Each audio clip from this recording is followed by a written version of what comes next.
Hi friends, అందరూ బాగున్నారు కదా. వెల్కమ్ టు యోగ్ స్టాక్. ఈ పర్టిక్యులర్ వీడియో వచ్చేసి అంటే చేసిన వీడియోనే మళ్ళీ మళ్ళీ చేస్తున్నా అని మీరు ఫీల్ అవ్వద్దు. మీకు ఇంట్రెస్ట్ ఉంటే చూడండి, లేకపోతే లేదు. ఎందుకంటే నాకు ఇప్పటికీ రోజుకి 10 మంది ఇన్స్టాలో మెసేజెస్ పెడుతున్నారు. ఏంటి అంటే ఇంకా వాళ్ళు కన్ఫ్యూజ్ అవుతున్నారు. ఈ ట్రాన్సిషన్ పీరియడ్ నాకు ఇంపాక్ట్ అవుతుందా సార్, ఇంపాక్ట్ అవుతుందా? మొన్న నేను ఒక పవర్ పాయింట్ ప్రెజెంటేషన్ చేసి ఒక 2, 3 కేస్ స్టడీస్ ఎగ్జాంపుల్గా పెట్టి మరీ చెప్పాను. కానీ ఇంకా కన్ఫ్యూజ్ అవుతున్నారు. అవుతారు జనరల్‌గా, ఎవరికీ అర్థం కావట్లేదు ఇది ఎలా అప్లికబుల్ అవుతది ఏంటి అనేది. రూల్ స్టార్ట్ అయిన తర్వాత మాత్రం ఇప్పుడు ఏంటంటే డిలేస్ కూడా బాగా జరుగుతున్నాయి కదా. స్టెమ్ ఓపీటీ డిలేస్ ఎన్ని డిలేస్ అవుతున్నాయో, చాలామంది ఇంకా రాలేదు, ఇంకా రాలేదని చెప్పి నాకు అంతకుముందు ఒక 2, 3 మెయిల్ పెట్టారు, మెసేజ్ పెట్టారు. ఎన్ని రోజులు వెయిట్ చేయాల్సి వస్తుంది సార్, మీకేమైనా తెలుసా అది ఇదని. సో డిలే జరుగుతుంది కాబట్టి వీళ్ళందరి భయం ఏంటంటే సింపుల్‌గా అందరికీ ఉన్నది ఒకే ఒక్క భయం. ఇప్పుడు మెయిన్ స్టెమ్ ఓపీటీ ఎవరైతే అప్లై చేశారో వాళ్ళు ఒకవేళ సెప్టెంబర్ 15, 2026 తర్వాత ఈ డ్యూరేషన్ ఆఫ్ స్టేటస్ కొత్త రూల్ ఏదైతే వస్తుందో అది గనక స్టార్ట్ అవుతే వీళ్ళకి స్టెమ్ ఓపీటీ వస్తదా రాదా? మళ్ళీ అప్లికేషన్ డినై చేసి మళ్ళీ కొత్తగా అప్లై చేసుకోమంటారా? తర్వాత వస్తే 1 ఇయర్‌కే వస్తదా అని వాళ్ళు కన్ఫ్యూజ్ అవుతున్నారు. దాంతోపాటు ఈ ఇన్‌స్టాలో భయపెట్టే మెసేజ్‌లు చాలామంది పెడుతున్నారు. ఎందుకు అంటే మీరు వాళ్ళని అప్రోచ్ అవుతే వాళ్ళు డే 1 సీపీటీలో అడ్మిషన్ ఇప్పిస్తే వాళ్ళకి కమిషన్‌లొస్తాయి. ఇది మాత్రం మీరు ఫ్రాంక్లీ చూసుకోండి. ఇంత జరుగుతుంది గదా! యూఎస్‌లో ఇంత జరుగుతున్నాయి. ఇన్ని రకాలుగా డిపోర్ట్స్ చేస్తున్నారు, పట్టుకుంటున్నారు, స్టేటస్‌లు చెక్ చేస్తున్నారు. ఇంకా ఇన్‌స్టాలో ఇగో వీళ్ళని అప్రోచ్ అవ్వండి, వీళ్ళు హెచ్-1బీ అప్లై చేస్తారు, వీళ్ళు డే 1 సీపీటీ అప్లై చేస్తారు, వీళ్ళు ట్రైనింగ్ ఇస్తారు అని చెప్తుంటే అది చాలా పెద్ద ట్రబుల్ అవుతది. రేపు పొద్దున ఎక్కడన్నా హెచ్-1బీ ఎక్స్‌టెన్షన్‌కెళ్ళినా గూడా ఇలాంటివి ప్రమోట్ చేయటం గూడా కరెక్ట్ గాదు. బిజినెస్‌ని ప్రమోట్ చేయటం గూడా కరెక్ట్ గాదు. బట్ మీరు అవి నమ్మి సైడ్ ట్రాక్ అవ్వకండి. ఒకటి ఎండ్ ఆఫ్ ద డే నేను ఇంతకుముందు వీడియోలో గూడా చెప్పా. వాళ్ళకి కమిషన్ ఒస్తది. ఇప్పుడు డే 1 సీపీటీ కాలేజీలున్నాయి. దాంట్లో కొంతమంది పనిచేస్తున్నారు. వాళ్ళేంటంటే వాళ్ళు ఒకళ్ళ మీద ఒకళ్ళు మళ్ళీ దీంట్లో గూడా ఈయనొచ్చేసి వాడు చేసేది కరెక్ట్ కాదంటాడు. ఆయనొచ్చేసి వీడు చేసేది కరెక్ట్ కాదంటాడు. సో మీరు వాడి దగ్గరికెళ్తే మోసపోతారు, నా దగ్గరికి రాండి అంటారు. సో ఎవ్వరి దగ్గరికెళ్ళినా ఎండ్ ఆఫ్ ద డే మీకు గన రేపు పొద్దున ప్రాబ్లమ్ వస్తే ఎవడు రాడు. జెన్యూన్‌గా ఇన్ఫర్మేషన్ చెక్ చేసుకోండి. అమెరికాలో ఉండటం కోసము మీరు ఏదో ఒక రకంగా టక హడావిడిగా అప్లికేషన్లు అవి పెట్టేసుకొని, లేకపోతే ఆ డే 1 సీపీటీకి డబ్బులు కట్టి, దీనికి డబ్బులు కట్టి, రేపొద్దున మళ్ళా నెక్స్ట్ ఎక్స్‌టెన్షన్‌కి వెళ్ళినప్పుడు ఇరుక్కుపోయే ఆప్షన్స్ అనవసరంగా రిస్క్ కదా. మీకు రేపొద్దున ఇంకా హెచ్-1బీకి వెళ్ళాలి. మీకు చాలా లైఫ్ ఉంది అమెరికాలో. సో మీరు దాన్ని షార్టెన్ చేసుకోవద్దు. అది నేను చెప్పేది. అంతే తప్ప వేరే వాళ్ళ గురించి చెప్పాలన్న ఉద్దేశం కాదు. చిన్న పర్టికులర్ టాపిక్‌లోకి వెళ్ళే ముందు ఎవరైనా సబ్స్క్రైబ్ చేసుకోవాలంటే చేసుకోండి. వీడియో నచ్చితే లైక్ చేయండి, షేర్ చేయండి. సింపుల్‌గా ఇండియాలో ఉండే వాళ్ళకి సెప్టెంబర్ 15 తర్వాత ఎవరన్నా వస్తే డ్యూరేషన్ ఆఫ్ స్టేటస్ అంటే వాళ్ళ I-20 ప్రకారం వాళ్ళకి D/S అనేది ఇస్తారు. ఓకే, అది అయిపోయింది. ఆల్రెడీ అమెరికాలో ఉన్నారు. మార్చి 2026లో మీరు మాస్టర్స్ అయిపోయింది. ఓకే, ఓపీటీ అప్లై చేసుకున్నారు. ఒకవేళ మీకు డిలే అయినా, ఓకే, ఓపీటీ ఆన్ టైంలో రాకపోయినా యాజ్ యూజువల్ మీకు 1 ఇయర్ ప్రకారమే ఓపీటీ వస్తుంది. సెప్టెంబర్ 15 తర్వాత మీ ఈఏడి కార్డ్ అప్రూవ్ అయినా 1 ఇయర్ 1 ఇయరే వస్తుంది. అయితే నెక్స్ట్ మీరు స్టెమ్ ఓపీటీకి వెళ్తారు చూసారా, అప్పుడు మీకు రూల్ మారుతుంది అంతే. అంతకు తప్ప ఏం లేదు. చాలా సింపుల్ దీంట్లో. సెప్టెంబర్ 15 తర్వాత ఇప్పుడు మీరు ఆల్రెడీ ఎవరెవరైతే అప్లై చేసుకుని కూర్చున్న వాళ్ళకి యాజ్ యూజువల్‌గానే ఉంటుంది. కానీ ఎవరైతే సెప్టెంబర్ 15 తర్వాత ఓపీటీ అప్లై చేస్తారో వాళ్ళు మాత్రం I-539 అంటే మీ స్టూడెంట్ స్టేటస్ ఎక్స్టెన్షన్ చేసుకొని, తర్వాత మీ A-765 అప్లై చేసుకొని ఈఏడి కార్డ్ అప్లై చేసుకోవాలి. చాలా క్లియర్‌గా ఉంది కదా. సెప్టెంబర్ 15 తర్వాత ఎవ్వరు అప్లై చేసినా సరే ఈ 2 అప్లికేషన్స్ పెట్టాలి అనేది ప్రస్తుతానికి దాంట్లో ఉన్నటువంటి ఆ ఫెడరల్ రిజిస్టర్‌లో పెట్టినటువంటి రూల్ అనమాట. ఇది ఓపీటీ వాళ్ళది. ఓకే, నెక్స్ట్ స్టెమ్ ఓపీటీ వాళ్ళకి. స్టెమ్ ఓపీటీ వాళ్ళు ఇప్పుడు మీరు అప్లై చేశారు. ఫర్ ఎగ్జాంపుల్ మొన్న జూలైలో స్టెమ్ ఓపీటీ అప్లై చేసుకున్నారు. ఓకే, రాలేదు, వెయిట్ చేస్తున్నారు, రాలేదు, వెయిట్ చేస్తున్నారు. అందరూ ఏం చెప్తున్నారంటే మీరు అర్జెంటుగా ప్రీమియం ప్రాసెసింగ్కి వెళ్ళిపోండి, అర్జెంట్ ప్రీమియం ప్రాసెసింగ్ చేసేసుకోండి, లేకపోతే మీకు సెప్టెంబర్ 15 తర్వాత మీ డ్యూరేషన్ ఆఫ్ స్టేటస్ మారిపోతుంది. సో మీకు 1 ఇయర్ స్టెమ్ ఓపీటీ ఇస్తారు. సో ఇలాగా భయపెడుతున్నారు అనమాట. యాక్చువల్గా స్టెమ్ ఓపీటీ అంటేనే 24 మంత్స్ కదా, మళ్ళీ 1 ఇయర్ ఎలా ఇస్తారు?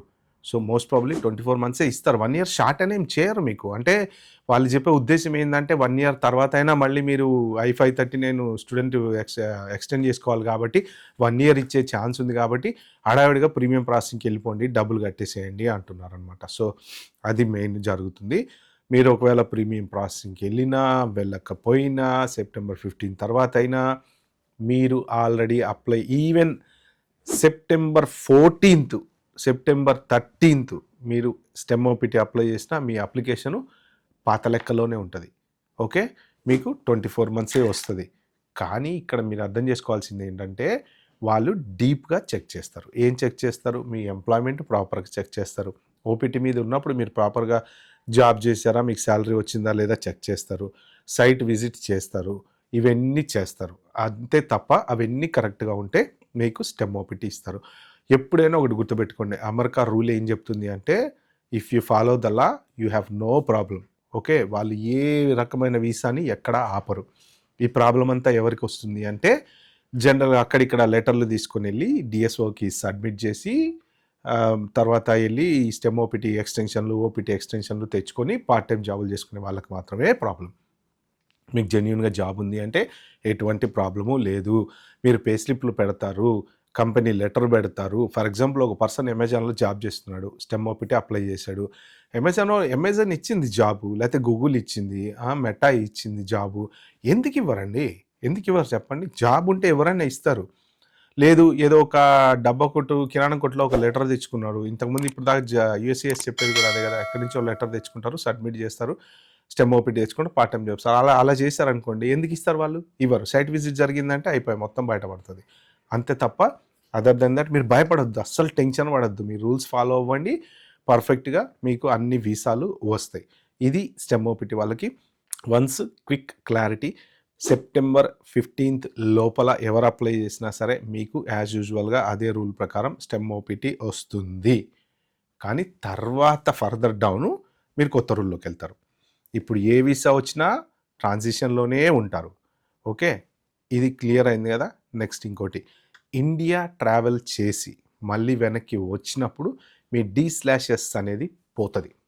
ఓకే, ఇప్పుడు మీరు ఇండియా ట్రావెల్ చేసి వెనక్కి వచ్చినా ఆల్రెడీ ఓపీటీ మీద ఉండి నెక్స్ట్ ఎక్స్టెన్షన్కి వెళ్ళినా September 15 తర్వాత సేమ్ లాజిక్ మీకు అర్థమైంది కదా. సింపుల్ లాంగ్వేజ్లో చెప్పాలంటే జూలైలో ఓపీటీ అప్లై చేశారు మీరు. ఓకే, September 30th వచ్చింది మీకు ఓపీటీ 1 ఇయర్కి for example. Okay, 1 year OPT వచ్చింది. 1 ఇయర్ ఓపీటీ అయిన తర్వాత మీరు నెక్స్ట్ స్టెమ్ ఓపీటీ అప్లై చేస్తారు కదా. I-539 అప్లై చేసుకోవాలి, I-765 అప్లై చేసుకోవాలి. ఓకే, ఈలోపు ఇండియా వెళ్ళొచ్చారు ఫర్ ఎగ్జాంపుల్ డిసెంబర్లో. వచ్చిన తర్వాత మీ D/S రీసెట్ అయ్యి మీ I-94 డేట్ వస్తుంది. I-94 డేట్ ఏది రావచ్చు, మీ ఓపీటీ ఎండ్ ఎప్పుడు ఉంది, నెక్స్ట్ ఇయర్ ఫర్ ఎగ్జాంపుల్ జూలైలోనో ఆగస్ట్లోనో నెక్స్ట్ ఇయర్ 2027కి ఓపీటీ అయిపోతుంది. అప్పుడు మీరు I-539 అప్లై చేసుకోవాలి, I-765 అప్లై చేసుకోవాలి. కన్ఫ్యూజన్ ఏం లేదు కదా. సేమ్ మీరు ఇండియా వెళ్ళొచ్చినా రీసెట్ అవుతుంది, వెళ్ళకపోయినా రీసెట్ అవుతుంది. ఏదున్నా సరే ఎక్స్టెన్షన్ చేసుకోవాలి September 15th తర్వాత ఎవరు అప్లై చేసుకున్నా. సింపుల్ యాజ్ దట్, అంతకన్నా ఇంకోటి ఏం లేదు దీంట్లో. నెక్స్ట్ ఇంకోటి Day 1 CPT. Day 1 CPT అనేది September 15th తర్వాత ఎవరు జాయిన్ అవ్వాలన్నా సేమ్ ఈక్వలెంట్ డిగ్రీ పాసిబుల్ కాదు. మీరు ఎవరైనా జాయిన్ అవ్వాలి అనుకుంటే బిఫోర్ September 14th లోపు జాయిన్ అవ్వండి. కానీ హడావిడిగా డబ్బులు కట్టేసేసి వీళ్ళ ఇన్స్టాగ్రామ్లలో ఫోన్ నెంబర్లు తీసుకొని ఫోన్ చేసి డబ్బులు కట్టి జాయిన్ అయిపోయి వీసా కోసం అప్లై చేస్తే మీకు ఒకవేళ ఇన్ టైంలో రాకపోతే అది ఎక్స్టెండ్ అయితే USCIS డిలే చేస్తే డబ్బులు పోతాయి. ఓకే, Day 1 CPT అంటేనే వీసాలు ఇవ్వట్లేదు ఇవాళ రేపు. అదొకటి చూసుకోండి మీరు క్లారిటీగా. PhDకి వెళ్తున్నారా అంటే ప్రాపర్ F1 PhDకి వెళ్ళండి. ఏదో కాలేజీలో మనం అప్లై చేసుకుందాం, ఏదో ఒక రకంగా కాలం గడుపుదాం అనే రూట్ కట్ చేయడానికి పెట్టినటువంటి రూల్ ఇది. సో మీరు ఇంకా మళ్ళీ అదే రూట్లో వెళ్ళాలి అనుకుంటే మీకు ప్రాబ్లం అవుతుంది. ఎయిదర్ మీరు హయ్యర్ లెవెల్ డిగ్రీ అని వెళ్ళాలి, సేమ్ లెవెల్ డిగ్రీ వెళ్ళాలంటే ఇండియాకి వెళ్ళి మళ్ళీ అప్లై చేసుకొని ఇంటర్వ్యూకి వెళ్ళి స్టాంపింగ్ చేయించుకొని మళ్ళీ అమెరికా రావాలి. అంతే తప్ప ఇక మీకు మాస్టర్స్ 2 years అయిపోయింది, ఓపీటీ అయిపోయింది, ఇప్పుడు స్టెమ్ ఓపీటీలో ఉన్నారు, నెక్స్ట్ H-1B వీసా రాలేదు. ఓకే, అయిపోయింది. ఇంకా మీకు అక్కడికి మీ ఆప్షన్స్ కట్. ఏదర్ మీరు PhD అన్న జాయిన్ అవ్వాలి, లేదు ఇండియా పోయి మళ్ళీ స్టాంపింగ్ చేయించుకున్నా రావాలి అంతే. ఇదే నేను అంతకుముందు వీడియోలో కూడా చెప్పింది. బట్ స్టిల్ ఇంకా ట్రాన్సిషన్ పీరియడ్ అనేది అర్థం కాక కన్ఫ్యూజ్ అవుతున్నారు. అందుకని చాలా క్లారిటీగా చెప్పా. ఓకే ఫ్రెండ్స్, హోప్ ఇది మీకు అందరికీ అర్థమైంది అనుకుంటా. కన్ఫ్యూజ్ అవ్వాల్సింది ఏం లేదు దాంట్లో. ఇప్పుడు మీరు ట్రాన్సిషన్ పీరియడ్ అనగానే మిమ్మల్ని టకటక మీ వీసాలు క్యాన్సిల్ చేసో, లేకపోతే మీ వీసా షార్టెన్ చేసో, లేకపోతే అందరికీ పోయి మీకు I-539 అప్లై చేసుకోండి అని చెప్పి లెటర్లు పంపించరు. ఓకే, తర్వాత ఫర్దర్ డౌన్ మీరు ఎప్పుడైతే ఏదైతే నెక్స్ట్ ఇమిగ్రేషన్ బెనిఫిట్కి వెళ్తారో అప్పుడు మాత్రమే ఇవి అప్లికబుల్ అవుతాయి. అప్పటి వరకు you are in a safe hands అనమాట. ఓకే, ఈ వీడియో కనుక మీకు నచ్చిందంటే మాత్రం ప్లీజ్ ఒక నలుగురికి షేర్ చేయండి. Thank you, bye, have good day.